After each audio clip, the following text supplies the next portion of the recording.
Madame, monsieur, bonsoir. Bienvenue dans ce journal. Voici ce qui domine l'actualité ce soir. Ce samedi, le RHDP était dans la commune d'Abobo. C'était un rassemblement pour célébrer la victoire à l'élection présidentielle du 25 octobre dernier. Les militants sont venus de tout le pays, réunis au rond-point de la mairie d'Abobo, rebaptisé Place Alassane Ouattara. Un moment d'unité et de cohésion en présence du vice-président de la République et du Premier ministre. La Grande Côte d'Ivoire, un Ivoirien, un toit décent et surtout à un coût accessible. Cette ambition a motivé le chef de l'État lancé en 2012 un programme de reconstruction de logements sociaux et économiques à Abidjan comme à l'intérieur du pays. 42 000 logements livrés à ce jour. Pour les 5 prochaines années, l'objectif est de bâtir 150 000 maisons. Les condoléances du gouvernement aux familles sinistrées, 2 drames dans 2 communes d'Abidjan. Un incendie a provoqué 4 décès à Yopougon. Le même dégât s'est produit à Cocody. La ministre de la Cohésion nationale et de la Solidarité, Miss Belmondo, apporte le reconfort.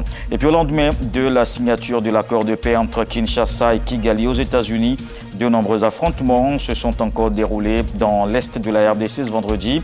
Plusieurs détonations ont été entendues dans les localités situées entre Bukavu et Uvira dans la province du Sud Kivu. Arrivé à 17h33 sur le tarmac de l'aéroport Félix Houphouët-Boigny d'Abidjan, le président comorien Azali Assoumani a été accueilli à sa descente d'avion par le vice-président de la République, Timoko Melia Koné, représentant le chef de l'État. Le président des îles Comores est à Abidjan dans le cadre de la cérémonie solennelle d'investiture du président de la République qui aura lieu ce lundi 8 décembre. Sont attendus demain dimanche sur ce même tarmac plusieurs chefs d'État et de gouvernement ainsi que des présidents d'institutions. Et avant l'investiture de lundi, le RHDP a célébré ce samedi la victoire de son candidat à l'élection présidentielle. Les militants du RHDP se sont retrouvés dans la commune d'Abobo. Une célébration en présence du vice-président de la République. Le parti se dit aussi prêt pour les législatives à venir. On fait le point avec Fatou Fofana, Adam Sangaré, Diamasso. Ce samedi 6 décembre au cœur de la commune d'Abobo. Dans la foule venue célébrer la victoire du candidat RHDP à l'élection présidentielle, certains n'ont pas hésité à venir de loin pour ne pas se faire raconter l'événement. Sentiment de joie, parce que nous au niveau de Paris, on a fait la marée orange, ça a été super. Et là, on vient d'arriver pour faire cette belle fête et profiter aussi pour faire l'investiture de son excellence, monsieur le président Alassane Ouattara. Je suis très en joie pour le président Alassane Ouattara, pour tout ce qu'il fait pour la Côte d'Ivoire. La première responsable de la commune a dit toute sa fierté de voir Abobo réunir tout le pays pour cette célébration symbolique et festive. Abobo, c'est le cœur battant du RHDP. Aujourd'hui est un grand jour. Aujourd'hui est un jour historique. Le un coup KO, tant prôné pendant la campagne électorale de notre candidat, le président Alassane Ouattara, est aujourd'hui une réalité. Nous sommes ici pour célébrer une victoire. Le Premier ministre Robert Begré-Mombe a lui aussi, à sa façon, dit merci à ces hommes et femmes pour leur confiance à nouveau exprimée au président Alassane Ouattara. Je voudrais vous poser 2 questions. Est-ce que vous êtes d'accord? La première question, quand quelqu'un te fait du bien et qu'on va lui dire merci, c'est bon ou ce n'est pas bon? La deuxième question, est-ce que vous êtes prêts? La place où nous sommes réunis et qui est à Bobo, c'est Zo ou bien c'est pas Zo?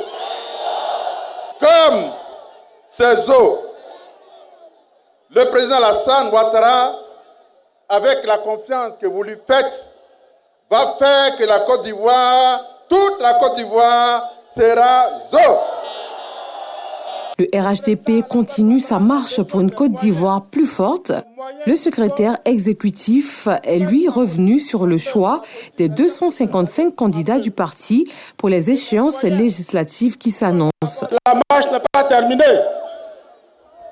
Je suis donc venu vous dire, profitant de cette occasion, que le président Alassane Ouattara a choisi 255 personnes, femmes et hommes, jeunes et moins jeunes, sur les 205 circonscriptions. Alors, il ne faut pas vous laisser tromper sur le terrain. Ceux et celles que Alassane Ouattara a choisis, ce sont ceux-là qui sont les candidats officiels.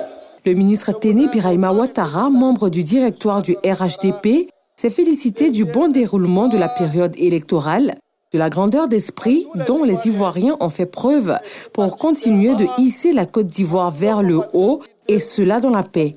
Cette victoire, on peut la dire, c'est la victoire du développement, la victoire de la stabilité et surtout la victoire de la paix, car avec Alassane Ouattara, la Côte d'Ivoire est en paix et au travail. Cette fête de la victoire, de la paix et de l'unité a réuni du beau monde sur la place Alassane Ouattara au rond-point de la mairie d'Abobo.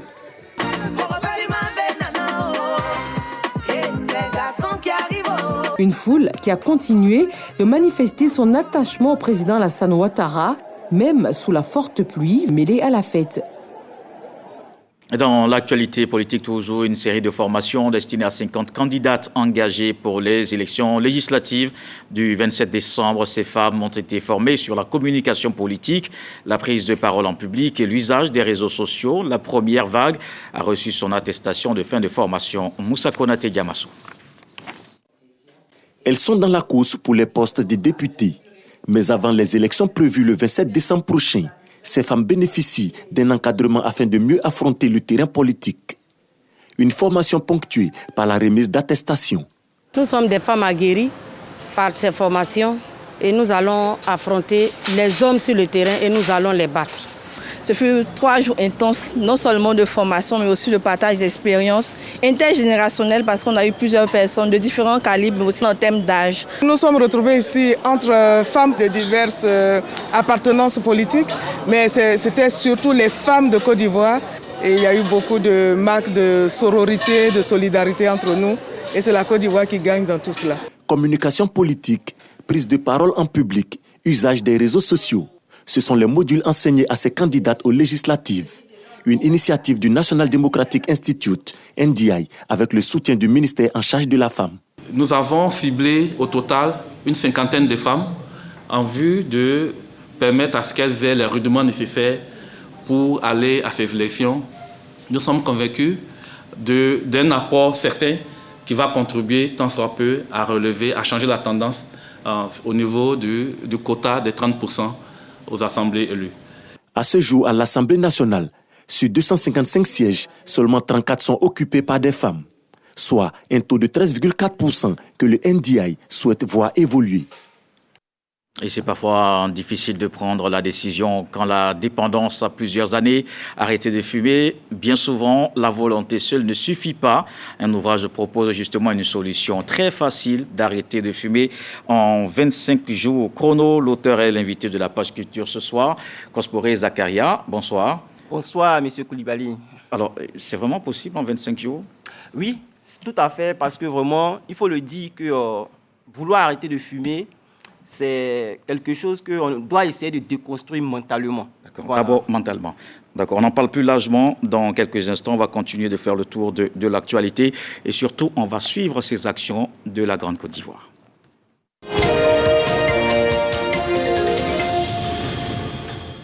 Et ce soir, on s'intéresse au secteur du logement dans les 5 prochaines années. Il est prévu la construction de 150 000 logements. C'est une politique qui a démarré en 2012. Faciliter l'accès au toit pour les Ivoiriens. À ce jour, 42 000 logements livrés clés en main aux souscripteurs. On en parle avec Mahama Traoré.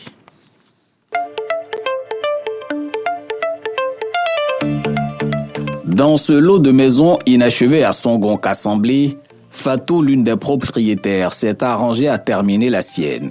Ce, malgré les nombreux déboires rencontrés avec son promoteur immobilier qui n'a pas rempli sa part de contrat de construction de ses logements sociaux et économiques. Je l'ai acheté à 15 millions la maison. On n'a pas livré la maison. J'étais obligé de vider mon compte et finir la maison. Et en plus, il n'y a même pas de force éthique. C'est nous encore qui avons fait les forces éthiques. Ce qui révolte encore plus Fatou, c'est qu'autour d'elle, de nombreuses maisons sont sorties de terre. Des centaines de villas et d'appartements, pour la plupart achevés et même habités par leurs acquéreurs. Toutes ces cités immobilières sont le fruit du vaste programme de construction de logements sociaux et économiques lancé en 2012 par le président Alassane Ouattara afin de soulager la demande de plus en plus croissante d'abris sûrs, tant à Abidjan qu'à l'intérieur du pays. C'est un programme qui aujourd'hui a permis de réaliser environ 42 000 logements. Et 42 000 logements, c'est 250 000 à 300 000 personnes impactées positivement par ce projet, qui grâce à la vision du chef de l'État, ont pu avoir accès à un logement décent dans des conditions très avantageuses. C'est plus de 300 000 emplois directs et indirects qui ont été créés par ce programme. C'est près de 1300 milliards d'investissements qui ont été mobilisés aussi bien par l'État que par le secteur privé pour la mobilisation du foncier, pour la viabilisation du foncier, pour la construction des logements et qui ont permis donc à une centaine de PME d'être redynamisées sur toute la chaîne de valeur du secteur. Grâce à ce programme présidentiel de logements sociaux et économiques, le couple Yao vient d'acquérir un appartement de 3 pièces dans l'une des cités du site de Songon-Kassamblé. On voit autour de nous, c'est 30 millions, 25 millions. Donc nous, on se demandait à quel instant nous, on va souscrire maison. Et il y a une opportunité qui s'est présentée. Avril 2025, on nous a remis les clés. Non loin des Yao, Karim, un infirmier d'État, vit sereinement sa retraite dans son modeste appartement de 3 pièces. Pourtant, durant sa carrière, toutes ces initiatives se sont soldées par des échecs, par la faute des promoteurs véreux. On a souscrit depuis 2019. On a apporté l'apport et puis ensuite les paiements. Puis on gardait tous les reçus. Les conditions d'acquisition, il faut dire qu'on n'a pas eu de pression particulière pour dire qu'il faut payer avant telle date, il faut verser avant. Non. On a vraiment versé en fonction de notre rythme. Aliko Adou, lui, n'a déboursé que 14 millions de francs CFA pour obtenir cette villa de 4 pièces, estimée sur le marché de l'immobilier à 35 millions de francs CFA aujourd'hui. Ce coût abordable résulte du partenariat qui lie l'État au secteur privé. Si les promoteurs immobiliers se chargent de la construction des habitats, il revient à l'État d'acquérir le foncier, de réaliser les voies d'accès et les travaux de raccordement au réseau d'eau et d'électricité communément appelé VRD. Les 27 cités de Songon-Kassamblé, toutes les rues sont bitumées. Les VRD primaires ont été faites. Aujourd'hui, il y a une station de traitement des eaux usées qui est en cours d'inauguration. Les VRD secondaires dans les quartiers, il y a certains promoteurs qui ne l'ont pas encore fait, mais on les encourage à revenir pour les faire. L'Internet est dans tous les quartiers, on les utilise vraiment aisément. Dans le projet d'une grande Côte d'Ivoire, l'État entend maintenir la dynamique. En ligne de mire, livrer un total de 150 000 logements d'ici 2030 partout dans le pays. Un point d'honneur sera ainsi accordé au système de location-vente et de location simple, dont voici l'un des chantiers à Koupezedji, non loin d'Abidjan. Nous devons être capables, et c'est ça l'ambition de l'État, de faire en sorte que notre pays puisse monter à des niveaux de production de 40 à 50 000 unités par an. Aujourd'hui, nous sommes autour de 6 000 unités par an. Notre ambition, c'est de progressivement permettre, grâce à l'effort conjugué du secteur public et du secteur privé, permettre à ce que nous puissions monter à 10 000, 15 000, 20 000, voire plus de milliers de logements produits par an. Pour réaliser cet ambitieux programme, l'État peut compter sur la confiance des bailleurs de fonds, comme la Banque ouest-africaine de développement qui vient d'accorder un soutien financier de 35 milliards de francs CFA à l'État ivoirien en vue de construire 4 300 logements sociaux et économiques à Abidjan, Yamoussoukro et à Bouaké. Voilà, un Ivoirien, un toit pour une grande Côte d'Ivoire, une Côte d'Ivoire aussi solidaire. Voyons justement ce geste pour soutenir ces familles endeuillées. 2 drames et des morts à Yopougon, Cocody le mois dernier dans des incendies. La ministre de la Solidarité exprime la compassion du gouvernement. Lionel Yomoli, Jean-Marc Diadji. Des regards vides chez les familles Nguessan et Ta, noyées dans la tristesse dans les communes de Yopougon et de Cocody. C'est dans cette ambiance que la ministre de la Cohésion nationale, de la Solidarité et de la lutte contre la pauvreté, Belmondo Dogo, visite ces familles victimes respectivement d'incendies le mardi 18 novembre dernier. Elles reçoivent un appui financier d'1 million de francs CFA par personne décédée. Un acte de solidarité du gouvernement aux familles encore sous le choc. Mon message a deux volets. D'abord, de remercier le chef de l'État qui a pensé à nous, qui nous a montré toute sa sensibilité, son amour. Et leur dire merci, mais également à l'ensemble de la population ivoirienne. La ministre Belmondo Dogo a invité les ménages à plus de vigilance dans l'utilisation du gaz butane. Donc on aura plusieurs ministères pour une campagne de sensibilisation, surtout sur l'utilisation des gaz et prendre toutes les mesures qu'il faut lorsque nous avons un feu de gaz. Et nous les disons que Dieu les fortifie. Le président de la République se tient à l'écouter. Au vu des explosions de gaz enregistrées ces dernières semaines, l'on dénombre 35 morts et une dizaine de familles endeuillées. Face à cette situation, le gouvernement ivoirien entend poursuivre ses actions de solidarité auprès de ses familles. On va sortir maintenant du pays, mieux exploiter les données pour renforcer la bonne gouvernance. Une question au cœur de la conférence mondiale sur la corruption. La Côte d'Ivoire y participe. La délégation ivoirienne prend part au débat. La Haute Autorité pour la bonne gouvernance et l'Agence nationale de la statistique qui ont expliqué leur synergie d'action. Michel Digri, notre envoyé spécial à l'ONU. Ma présentation va porter sur le modèle ivoirien d'évaluation de l'efficacité anticorruption. La Côte d'Ivoire démontre son expertise dans la lutte contre la corruption au cours des différents panels de cette conférence à l'ONU. À la suite de la présentation de Doumbia Tiekoro, directeur général de l'Agence nationale de la statistique, le président de la Haute Autorité pour la bonne gouvernance donne les enjeux de la coopération entre l'ANSTAT et la HABG. Ces coopérations au niveau universitaire, au niveau des instances nationales de statistique, permettent d'assurer une certaine indépendance et une rigueur scientifique au niveau de la collecte des données et de l'exploitation de ces données.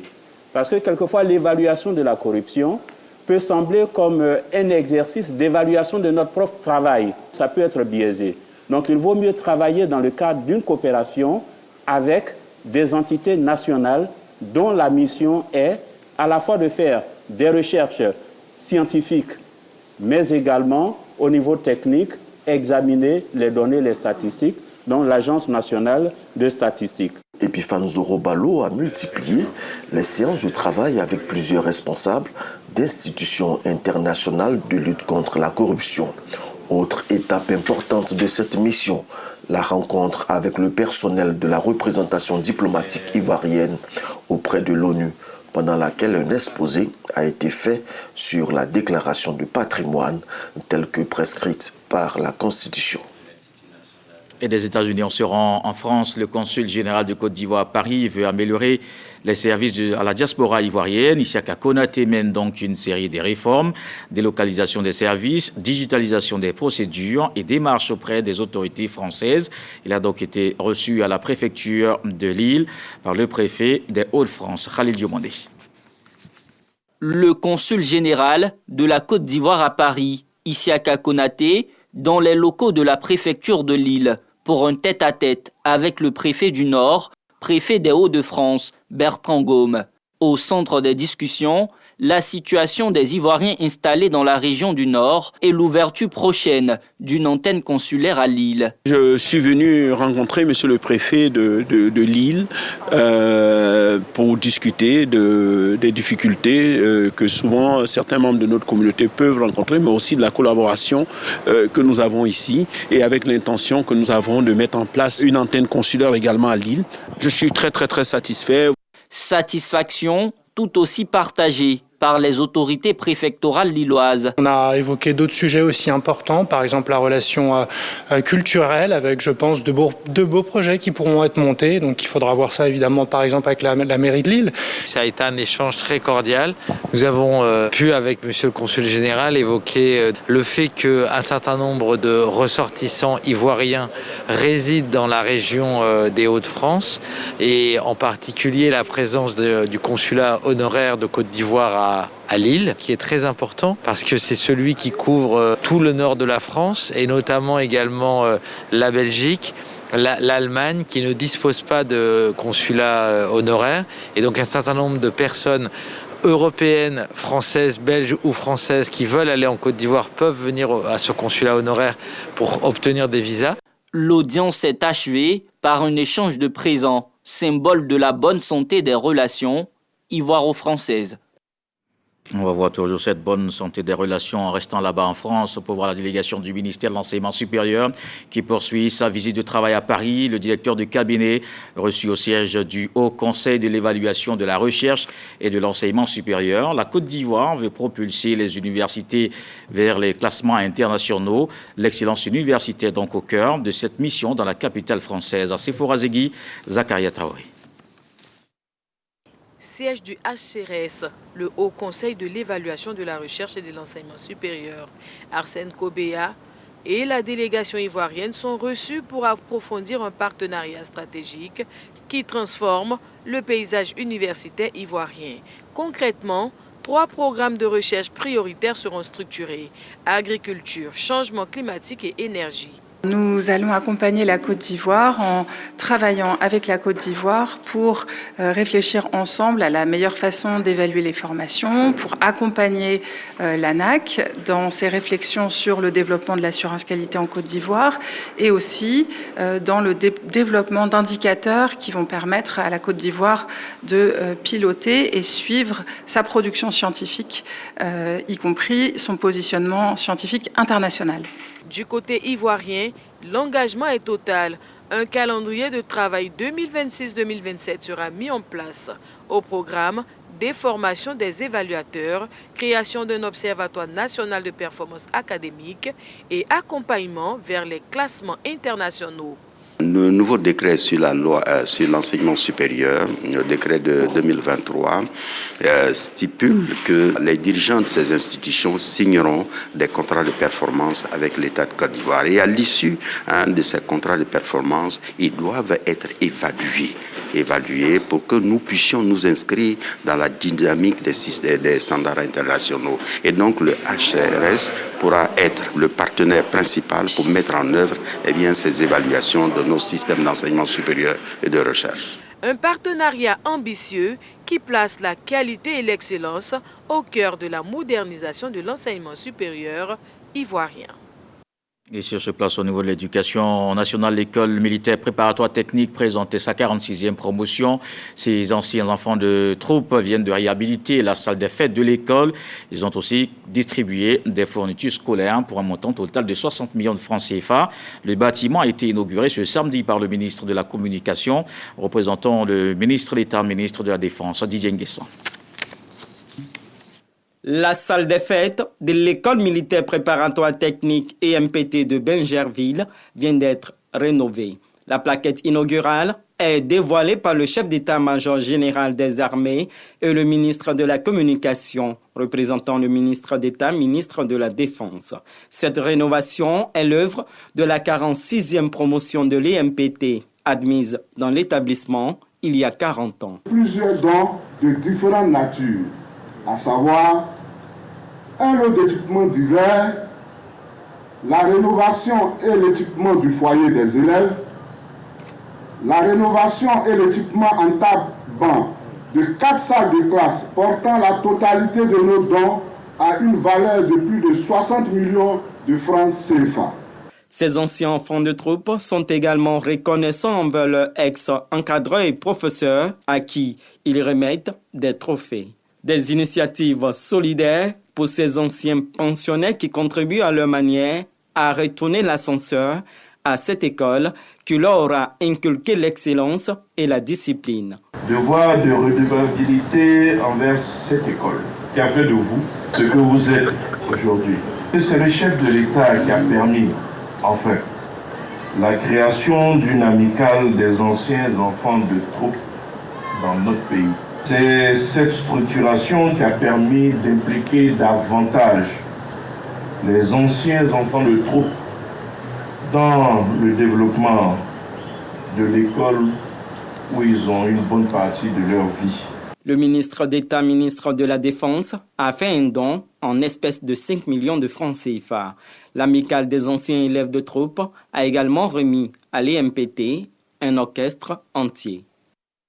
Et dans le nord du pays, le ministre d'État Téné-Birahima Ouattara, président du conseil régional de Thiologo, a remis des prises en charge scolaires à 800 élèves, un soutien à ces apprenants issus de familles à revenus faibles des départements de Kong, Ferké et Wangolo, un don d'une valeur de 40 millions de francs CFA, une action qui indique la volonté de voir chaque enfant de la région dans les meilleures conditions pour poursuivre l'école. Kader Sokodogo. 47 élèves de familles à revenus limités des lycées et collèges du département de Kong reçoivent une prise en charge scolaire, un don du président du conseil régional du Thiologo pour le 5e vice-président du dit conseil. Cette action traduit la volonté du ministre d'État, ministre de la Défense, Téné-Birahima Ouattara, de soutenir les populations démunies et d'accompagner les élèves à réussir leur parcours scolaire. Le président du conseil régional, M. Téné-Birahima Ouattara, vous exhorte à faire preuve de discipline, de sérieux et de persévérance. Le travail reste votre grand allié pour construire un avenir solide. Une initiative saluée par les autorités locales de Kong.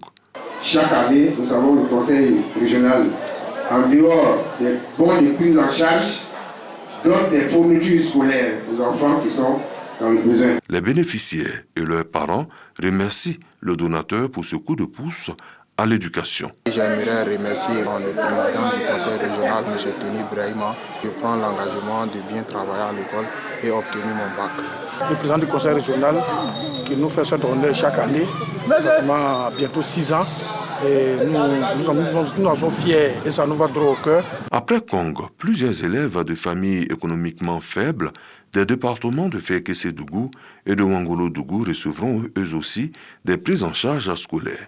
Au total, ce sont 800 prises en charge scolaires pour un montant total de 40 millions de francs CFA que le président du conseil régional du Thiologo offre pour le bien-être des élèves de la région.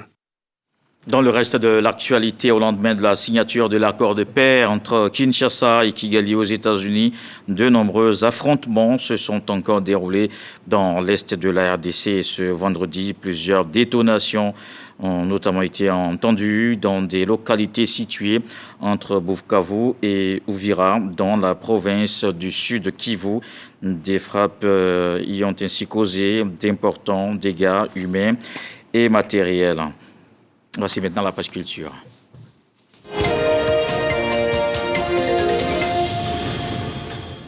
Le premier numéro de l'émission Les Nouveaux Boss a été lancé hier sur la chaîne de télévision TV5 Monde.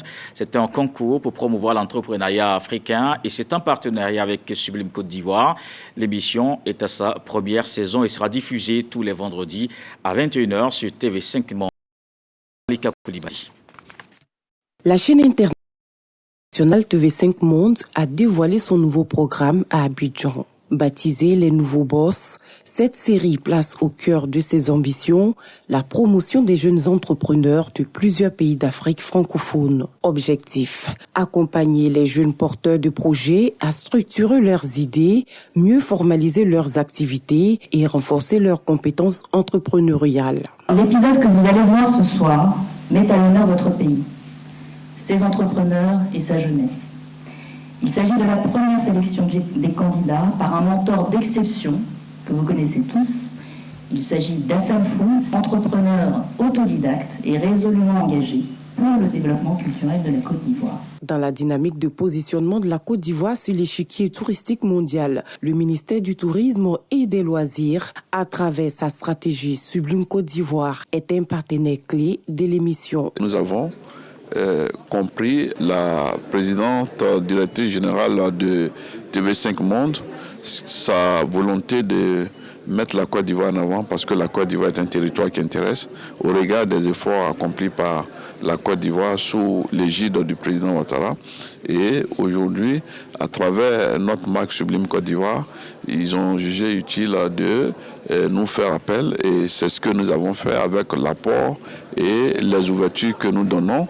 La Côte d'Ivoire devient terre de tournage, terre d'opportunités, terre d'hospitalité. Oui, ivoirien parmi les candidats qui portent des projets dans des domaines de la cosmétique, le transport maritime, l'intelligence artificielle et de l'agriculture. Au total, 16 candidats décrocheront le Golden Pass, le sésame pour accéder à la station où ils seront accompagnés par les mentors. Seuls les 10 projets promoteurs seront sélectionnés pour la grande finale. À la clé, jusqu'à 500 000 € d'investissement pour le vainqueur. Et la 8e édition du festival Tonkpini Dale s'ouvre avec un colloque consacré au lien entre culture et alliance interethnique, une entrée en matière qui met en lumière l'importance de préserver les traditions, les valoriser et identifier donc les consolider les mécanismes ancestraux de fraternité. L'édition 2025 veut rappeler ce rôle central de la culture comme vecteur de paix. Chris Diomandé. Au pied des montagnes du Tonkpi, le festival Tonkpini Dale 2025 s'ouvre sur les pulsations profondes du tam-tam parleur, animé par les maîtres tambourinaires dont les rythmes incarnent l'unité entre les peuples d'An et les invités du Gontugo. 2 représentants issus de chacune des communautés frappent ensemble le tambour, symbole éclatant de fraternité.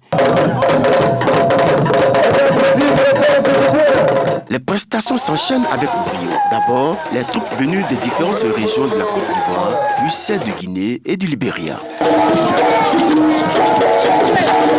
Démonstration éclatante de la force et de la beauté des valeurs culturelles. Ensuite, le tour du Gontugo, qui déplore ses danses traditionnelles sous le regard attentif de Nana Kofi Morofé, émissaire du roi des Brons. Danse, expression de noblesse. Temps fort de la cérémonie, Sa Majesté Gloudé Dan Ier, chef suprême du peuple d'An, fait son entrée. Les porte-parole des délégations Igbo et du Gontugo saluent l'esprit du festival. Festival très unique, exceptionnel, traditionnel, culturel et social. Le peuple d'An, par la dignité de ses masques, par la beauté de son art, offre à la nation un exemple remarquable de cohésion sociale et de fierté identitaire. Albert Mabry Toakeuse, président du conseil d'administration du festival, souligne la portée profonde de cette célébration. Depuis la création de Nidale, depuis la première édition donc, le président de la République nous apporte le soutien nécessaire pour réussir l'organisation. Nous voudrons encore lui dire merci. Nous savons qu'il a compris que Nidale participe au renforcement de la cohésion. Pour le représentant du Premier ministre, il est essentiel de préserver et de promouvoir ces valeurs, véritable fondement de l'identité nationale. Quand on a suivi toutes ces prestations,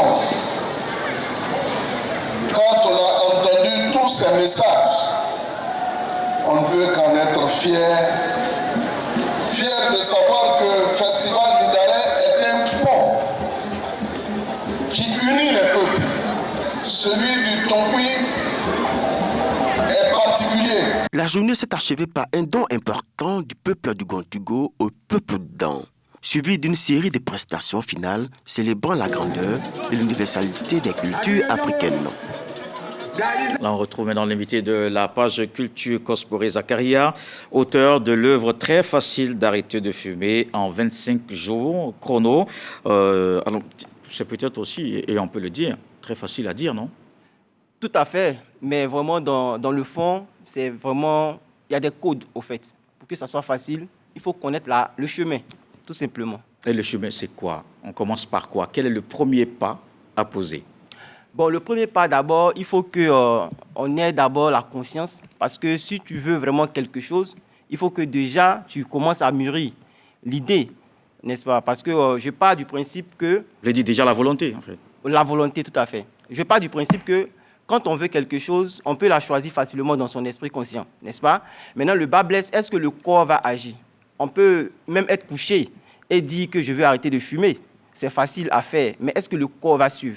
Donc, il y a tout un travail de fond qui fera qu'on prend une idée depuis l'esprit conscient, on travaille l'idée pour que l'idée puisse s'incruster dans le subconscient. C'est lorsque une idée est dans le subconscient que l'action de faire devient facile. Il faut le savoir. pour réaliser n'importe quel objectif, il faut au préalable des actions. Parce que sans action, il n'y a pas de résultat. Vraiment, c'est un principe de base. Voilà. Donc on commence par ça. Donc on va regarder cet élément de Massandié Touré et Michel Bambon. On se retrouve juste après. 25 jours pour arrêter de fumer. Très facile, selon l'auteur de cet ouvrage. Zakaria Kosporé propose une méthode simple et accessible pour aider les fumeurs à se libérer définitivement de l'addiction. 25 jours qui conduiront le lecteur fumeur à une prise de conscience, au renforcement de sa volonté, à une gestion de ses envies, à un changement radical d'habitude. Des conseils avisés. Zakaria Kosporé partage son expérience après 16 années de dépendance. Très facile d'arrêter de fumer en 25 jours. L'ouvrage se veut une clé vers une vie saine et plus libre, une panacée pour dire adieu à la cigarette, un premier pas vers la délivrance totale. Donc la volonté comme premier pas, et on lit aussi à la page 34 qu'il faut se connaître soi-même. Tout à fait. C'est aussi un facteur, un élément déterminant. Tout à fait, puisque vraiment, pour quand même, comme je le disais tantôt, il faut déjà partir vraiment de quelque part pour vraiment arriver à quelque part. Donc, du coup, d'abord, il faut mûrir quand même l'idée. Ouais. Il y a la première étape, comme je le dis, l'œuvre... Il y a cette volonté, et puis ensuite, il y a prochaine étape. Bon, prochaine étape, il faut vraiment, comme je le dis, déconstruire mentalement l'action de fumer dans son embryon. Et ensuite, il y a la prise de conscience. Parce qu'il faut savoir que l'œuvre fait une approche d'abord mentale et ensuite physique. Parce que venir dire à quelqu'un d'arrêter de fumer, un accro, c'est comme si tu lui disais simplement d'arrêter de respirer. Il ne va pas peut-être comprendre, puisque l'action de fumer est tellement ancrée dans son subconscient que c'est vraiment automatique. C'est une habitude, c'est comme respirer. Voilà. Donc, pour aider quelqu'un, il faut vraiment, dans un premier temps, essayer quand même de déconstruire dans le mental. C'est vraiment très important. Voilà. Maintenant, quand la déconstruction est faite au niveau mental, on peut maintenant aller au niveau physique. Voilà, je le dis, d'abord, il y a la prise de conscience. La prise de conscience va consister quand même à inonder son esprit de la volonté même d'arrêter de fumer. Et quand la prise de conscience est saturée, on va déboucher sur la prise de décision. Alors que quand on prend une décision, ça veut dire qu'on est apte, on est prêt maintenant à aller maintenant dans le physique. Donc, il y a un combat en amont. Réussi à se dire que fumer, ce n'est pas vraiment important et qu'on peut s'en passer. Réussi à se dire ça. Effectivement. Et quelque chose de vraiment de très important que j'aimerais vraiment ajouter, c'est que vraiment l'action de fumer, la volonté par exemple d'arrêter de fumer, va rentrer en conflit direct avec l'habitude de fumer. Et la vraie identité de l'habitude de fumer, c'est le diable, en griffe, parce qu'il va mettre tout en œuvre pour te maintenir dans ton addiction. Parce qu'ils sont nombreux ceux qui ont décidé et qui ont même commencé, mais après ils sont revenus. Tout à fait. Il y a la troisième partie de l'œuvre qui nous parle de la gestion vraiment de l'échec. Comment s'appuyer sur un échec pour quand même rebondir. Voilà. Donc, il faut mûrir la volonté. La volonté est comme une graine. Si elle est bien entretenue et qu'elle devient grande, elle peut faire face à ton habitude de fumer. Parce que ton habitude de fumer, il est réel. Lui, il met tout en œuvre pour te maintenir dans l'addiction. Mais si tu connais les codes, tu pourras quand même déjouer ses plans. Donc, je pense... C'est votre expérience personnelle que vous partagez, mais vous, ça n'a pas été fait en 25 jours. D'ailleurs, vous avez échoué plusieurs fois. Tout à fait. Merci quand même de me relancer cette question. Moi, particulièrement, j'ai passé 7 ans de prise de conscience avant de déboucher sur ma prise de décision. Mais pourquoi vous dites qu'en 25 jours, c'est possible? Non, je viens. Parce que c'est une expérience que moi, j'ai tentée. Et j'ai eu la peine quand même de faire des remarques. Et en plus des remarques, j'ai fait vraiment des recherches. Donc, du coup, je parle vraiment en connaissance de cause. Parce que le meilleur professeur, c'est celui-là même qui a pratiqué. Je suis un praticien. Donc, ça veut dire que j'ai quand même quelque chose à dire à ce sujet. Et quand je dis que c'est possible de réduire sa prise de conscience, moi, je peux donner les codes. En un mois, tu peux prendre conscience et qui va déboucher sur la prise de décision. Un exemple pratique. Quelqu'un qui fume 10 cigarettes par jour, s'il doit arrêter, il commence par quoi? Il commence par réduire le nombre ou bien il commence tout de suite par arrêter sur 3, 4, 5, 6 jours? Bon, généralement, les gens parlent du nombre, mais moi, je pense que vraiment... que tu diminues ou que tu ne diminues pas, vraiment, c'est toujours une addiction. Voilà, l'addiction se veut vraiment pour répondre. Mais ça reste quand même un pas, non? Si quelqu'un fait 10 et qu'il arrive à 3 par jour. Ça peut être vraiment un début. Parce que regardez, la prise de conscience, d'abord, c'est vraiment, même étant en train de fumer, on prend la conscience qu'on va arrêter, n'est-ce pas? C'est-à-dire qu'on construit déjà dans son idée que je veux arrêter. Même quand tu fumes, tu commences à penser, à multiplier ces actions pour que vraiment on puisse déboucher naturellement sur la prise de décision. Ouais, et c'est surtout ça, cette prise de décision qui met parfois du temps, et il y a ces rechutes, ces deuxièmes, ces troisièmes échecs. En quelques mots, si on doit peut-être résumer le processus d'arrêt de fumer, en quelques mots, ce serait quoi? Étape par étape, en quelques mots. En quelques mots, je dirais d'abord... Volonté, oui, ensuite. Il faut déconstruire mentalement l'addiction dans son embryon. Ça passe par la prise de conscience nécessairement. Et dans la prise de conscience, il y a des choses, il y a des codes. Comme je le dis, on ne peut pas vraiment tout dévoiler, le livre. Ça fait 200 pages. Donc, je dis de façon vraiment, on va dire, je donne les grands titres. Maintenant, pour celui vraiment qui veut vraiment rentrer en profondeur... Oui, il va acheter l'ouvrage. Tout simplement. Absolument, il va acheter l'ouvrage. D'accord, merci. Merci Kosporé Zakaria, auteur de l'œuvre très facile d'arrêter de fumer en 25 jours. Il s'est voulu, en tout cas, très, très pratique dans l'ouvrage.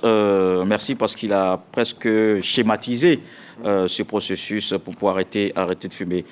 Oui? Bon, en fait, je voulais vraiment... Très rapidement, je veux vraiment rendre hommage à deux personnalités. D'abord, mon oncle, M. Oumtanaga Suleiman, professeur émérite, celui-là même grâce à qui j'ai continué d'aller à l'école. Donc, je lui dédie cette œuvre. Et en plus, je veux rendre un vibrant hommage à M. Esso Simplice, directeur de Citaraï, qui incarne à la perfection ce que je définis dans ce livre. Merci. Merci Kosporé Zakaria. Très facile d'arrêter de fumer en 25 jours chrono, auteur de cet ouvrage qui était l'invité de la page culture. Ce soir, vous restez avec nous, un nouveau rendez-vous de l'information dans les programmes de RTI. Il s'agit du JR, c'est le journal des régions, tous les dimanches à 15h sur RTI 1. Le journal des régions vous proposera des contenus spécifiques aux régions, conformément aux attentes locales, et rendra visibles toutes les activités des secteurs économiques, politiques, environnementales et culturels de l'intérieur du pays. Le journal des régions, c'est tous les dimanches, donc à partir de 15h. Suivez déjà demain le premier numéro du JR avec Doris et Vendée. Voilà qui met un terme à ce journal. Merci de l'avoir suivi. Retour de l'actualité, 23h. Ce soir, le sage nous apprend que pour connaître la route à venir, il faut demander à ceux qui reviennent. Dieu le voulant, on se retrouve demain.